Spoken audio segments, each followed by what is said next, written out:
तो कल्कि का ट्रेलर आ चुका है और ट्रेलर के स्टार्ट में ही हमें एक डिस्टोपियन सेटिंग देखने को मिलती है जिसमें बताया जाता है कि काशी दुनिया की आखिरी हैबिटेबल सिटी बची है और बाकी पूरी की पूरी दुनिया रेगिस्तान बन चुकी है। And Kashi is ruled by a dictator जिसका नाम था सुप्रीम यास्किन। रियली भाई काशी में क्या रशियन डिक्टेटर उठा के ले आया Vladimir Yaskin. But leaving that aside, to be honest, एक चीज़ बहुत ऑब्वियस हो जाती है जो कि मैंने ट्रेलर में नोटिस की। There are heavy inspirations from Star Wars और may B you can say Doon.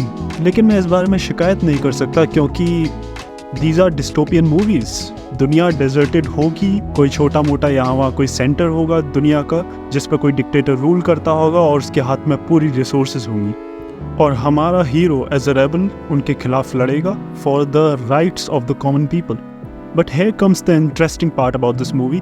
ये कोई स्टार वॉर्स की चीप कॉपी नहीं है। ये इंस्पिरेशन लेती है from the Hindu legends like Ashwatthama, कल्कि एंड द अवतार ऑफ कल्कि इन द फ्यूचर। जैसा कि हम सब जानते हैं कि कल्कि जो हैं वो भगवान विष्णु के 10वें अवतार हैं और इस मूवी का कॉन्सेप्ट ही यही है कि कल्कि is taking birth in the end of कलयुग, जिनकी माँ दीपिका पादुकोण है और उसकी जान खतरे में है। उसको बचाने की जिम्मेदारी किसकी है?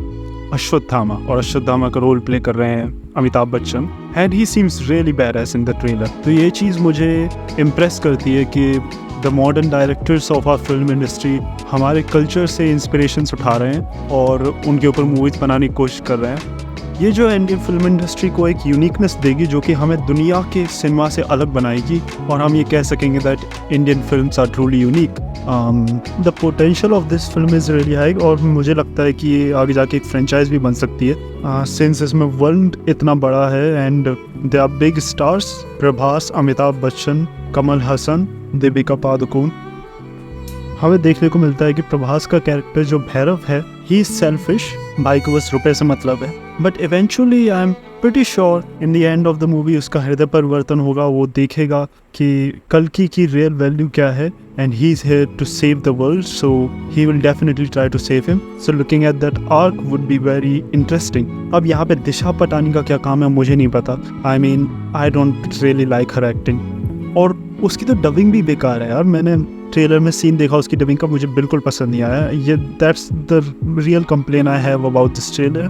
डबिंग उतनी अच्छी नहीं लगी मुझे। I mean you can look at it yourself. और ये जो यास्किन का सेक्रेटरी है, I don't know who this guy is, वो हेल यास्किन वाला बंदा, I don't know whether I like him और not. Looks like a random uncle to me कि भाई किसी को भी मतलब कोई आपके पड़ोसी अंकल होते हैं वैसा लगता है मुझे तो। थोड़ा मतलब दाढ़ी वाड़ी वाला कोई खर्रा से दिखने वाला बंदा होता तो मज़ा आता। Something like Sanjay Dutt may be, I don't know, but something more intense.